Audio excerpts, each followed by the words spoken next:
यहां पर 26 लोग बैठे हैं, मेरे ख्याल से 26 से ज्यादा लोग नहीं हो गए। मैं इस कंपनी के जीएम जो भी यहाँ के बड़े अधिकारी हैं, मैं उनसे कहता हूं कि सिर्फ एक दिन 26 व्यक्ति यहां बैठे हैं, आप सिर्फ 13 मिनट हमको दे दीजिए। जब भी आपको लगता हो, लंच टाइम अगर आपका 1 घंटे का है तो 13 मिनट बढ़ा दीजिए।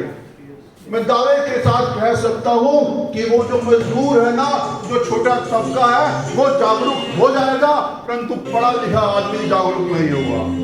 तो आखिर कैसे फतेह हासिल होगी? एक छोटा सा उदाहरण देता हूं कि जब हम पिक्चर जाते हैं तो एक सवाल करते हैं कि पिक्चर कितने बजे शुरू होगी, यही तो सवाल होता है ना। और जब हम कथा में जाते हैं तो सवाल क्या होता है? कथा कितने बजे समाप्त होगी, यही सवाल होता है। पिक्चर का पहला दिन हाउसफुल होता है और आखिरी दिन खाली। और कथा का पहला दिन खाली होगा और आखिरी दिन भरा हुआ होगा। तो मैं ये दावे के साथ कह सकता हूं, मैं मंदिर नहीं जाता, गुरुद्वारे नहीं जाता, परंतु मैं हर वक्त उस परमात्मा को याद करता हूं, क्योंकि जो काम राम ने करे, जो कृष्ण ने करे, जो गुरु नानक ने करे, वो काम करते हुए हमें बहुत शर्म आती है।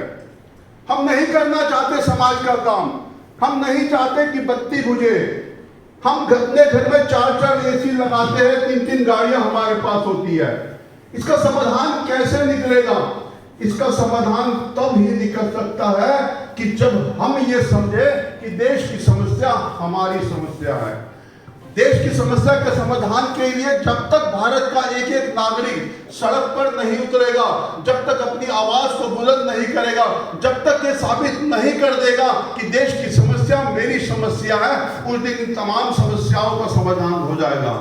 1995 से ओजोन डे मनाया जा रहा है और 1994 से लगातार मैंने देश के एक एक कोने में जाकर, कभी बस में, कभी रेल में, यहां तक कि मैं जीबी रोड के अंदर भी जाकर लोगों को जागरूक कर चुका हूं। परंतु अगर कोई आपसे ये पूछता है कि आपको 100 में से कितने नंबर दिए जाए, तो मैं कहता हूं कि 100 में से 0 नंबर है अभी तक मेरे।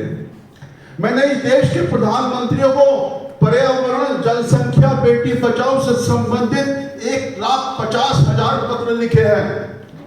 1,50,000 पत्र हमने सरकारों को लिखे। और अगर आप ये देखिए कि कितने पत्रों का जवाब आया होगा, और आज तक 1.5 लाख पत्र लिखने के बाद भी आज तक देश के कर्णधारों ने कभी ये उचित नहीं समझा कि एक बंदा आपको रोजाना पत्र भेज रहा है, किसी पत्र का जवाब तो दे दीजिए। तो ये स्थिति है हमारे देश की। तो इसलिए हमें अपने देश का उज्जवल भविष्य अगर चाहिए तो हमें अपने ऊपर निर्भर रहना होगा। तो मैं ये चाहता हूं, मैं अक्सर ये बात कहता हूं कि कुछ लोग इसको अच्छा नहीं मानते।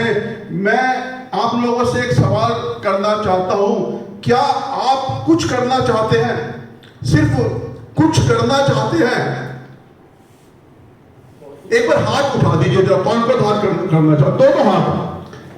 अब एक काम और कह देता हूं कि इन्हीं दोनों हाथों से करना पड़ेगा आपको, और ये साबित करना होगा कि आप इस शहर में रहते हैं जहां से 1857 की क्रांति हुई थी। इन्हीं दोनों हाथों से आप जोरदार तालियां इस मंच के लिए और प्रदूषण के लिए जोरदार तालियां बजाइए। ये तालियां धीमे नहीं होनी चाहिए, ये तालियों की गूंज बाहर तक जानी चाहिए। मैं जब भी लोगों से तालियां बजवाता हूं ना, तो ये संकल्प दिलाता हूं, ये तालियां बहुत धीमे बज रही है, ये तालियों की आवाज बाहर तक जानी चाहिए।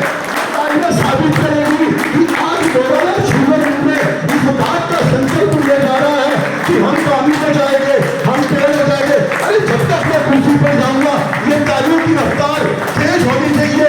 ये तालियां संकल्प है, ये तालियां